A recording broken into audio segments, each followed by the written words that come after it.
Vraiment un fabuleux match qu'on a vu hier, là, entre l'Amérique et la Serbie. Et la Serbie, franchement, ce matin-là, j'ai des gros maux de tête parce que quand je vois un peu ce qu'ils ont fait, ce qu'ils ont donné, surtout le basket pratiqué par cette équipe-là dans les deux premières mi-temps, qui était vraiment fabuleux.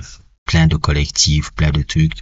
J'ai adoré Bogdanovic, j'ai adoré Mitic, j'ai adoré Platic, j'ai adoré Jokic, on n'en parle plus. Hein. C'est vraiment un des top top 4, top 5 des non top 10 des plus grands pivots de l'histoire de la NBA. Ça, de l'histoire même du basket américain. Ouais, il est, je dirais même maintenant, je le mettrais même au-dessus de ça, Arvydas Sabonis. Hein. Ça, si vous voulez savoir si Arvydas Sabonis c'était un peu Nikola Jokic avant Nikola Jokic. Il jouait pour l'URSS, après il jouait pour la Lituanie. Et c'est quelqu'un qui a été passé par le Real Madrid, par le truc. Et s'il n'y avait pas eu la guerre froide, où l'URSS essayait de ne pas le faire partir, il aurait eu le même truc que Nikola Jokic un peu. Avidas Sabonis, c'était Nikola Jokic avant. Nikola Jokic faisait tout. Allez demander à Avidas Sabonis, allez demander à David Robinson ce que le mec là lui a fait aux Jeux Olympiques 88.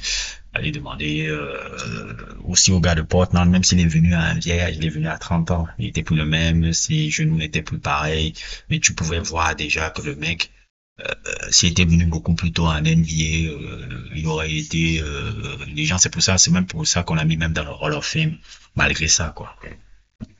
Fabuleux joueur.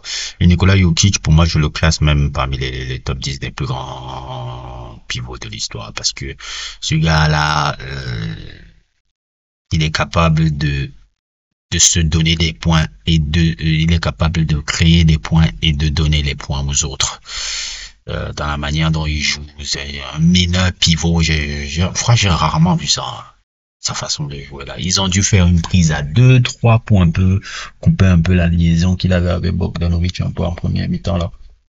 Le truc. Donc j'aimerais quand même parler de la Serbie parce que tout le monde est en train de parler des États-Unis, J'ai dit mais regardez d'abord l'équipe de Serbie parce que vous les normies là, c'est toujours ça qui m'énerve un peu. On se demande si vous avez regardé le match et même quand vous regardez le match, vous vous intéressez toujours aux choses qui n'ont pas de sens. Vous vous intéressez toujours aux choses qui n'ont pas de sens. Bref, après avoir dit ça, moi aussi, je dois donner beaucoup de crédit à un joueur que j'aime beaucoup danser, à un personnage que j'aime pas du tout. Mais il faut lui donner des crédits quand il fait les choses bien. Hier soir, Stephen Curry, que j'aime beaucoup, hein, ça c'est pas Stephen Curry, a énormément sauvé l'équipe de NBA. L'équipe des États-Unis. Hein. Ils l'ont maintenu à flot quand ils étaient vraiment à plus 10, plus 11, plus 15 là. Mais surtout, on ne parle pas assez de lui, mais Joel Embiid, à la en quatrième quart-temps, ah, ça, si les États-Unis ont été vivants, c'est grâce à lui. Hein. Les 8-10 points consécutifs qu'il met là. Avant, on est en 2 minutes 10, 8, 10 points qu'il met là. Plus le contre décisif qu'il fait, je sais plus sur qui il fait le contre là. Je sais plus, il y a une action sur le contre qu'il a fait là. Qui a complètement cassé l'équipe et qui a fait que l'équipe ne soit pas distancée de plus 4 ou de plus 6 là. Le contre là. Plus les 8 points, 10 points qu'il a, ont sauvé l'équipe.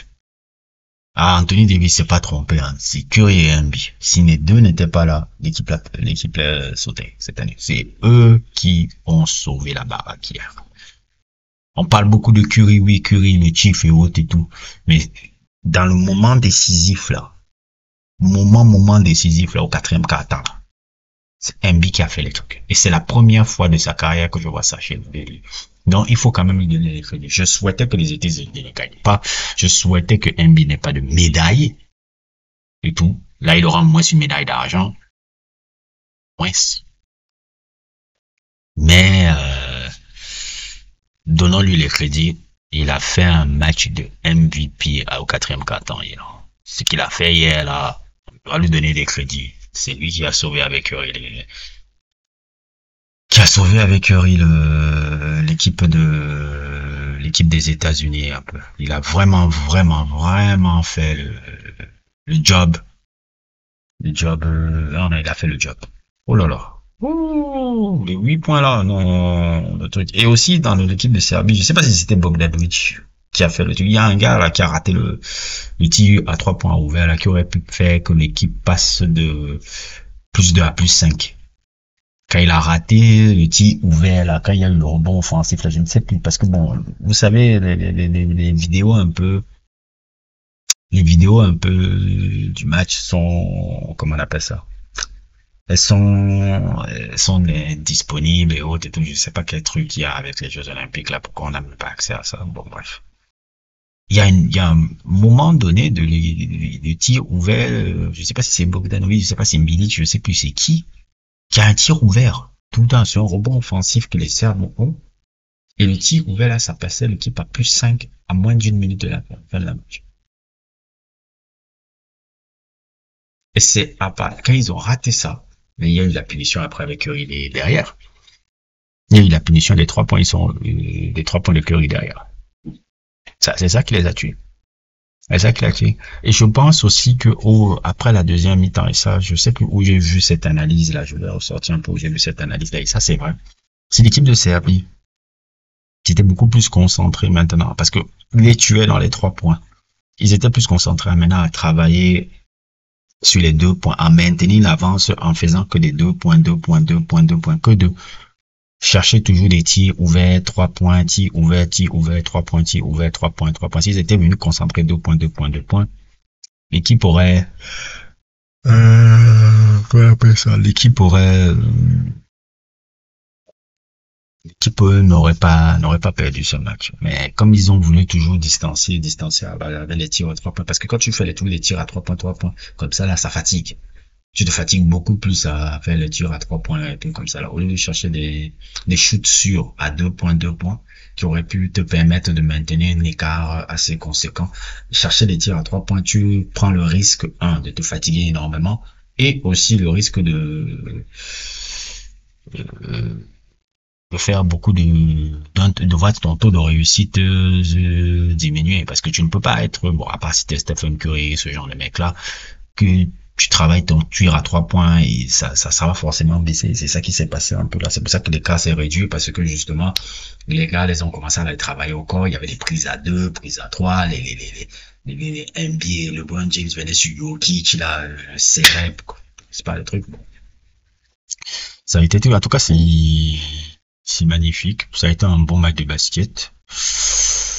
Les États-Unis ont évité comment on appelle ça? Ils ont évité un peu la catastrophe. Ça me rappelle un peu en 2000, un peu le match c'était Lituanie. Je pense que c'était Lituanie, États-Unis.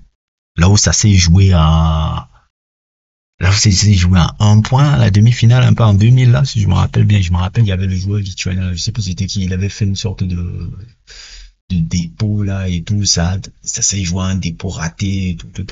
Même en 2000, ils ont failli avoir ce genre de couac, là. J'ai pas vu le match de la France contre l'Allemagne. Donc, je peux pas trop décrire, je suis venu un peu plus à la fin, donc je peux pas décrire.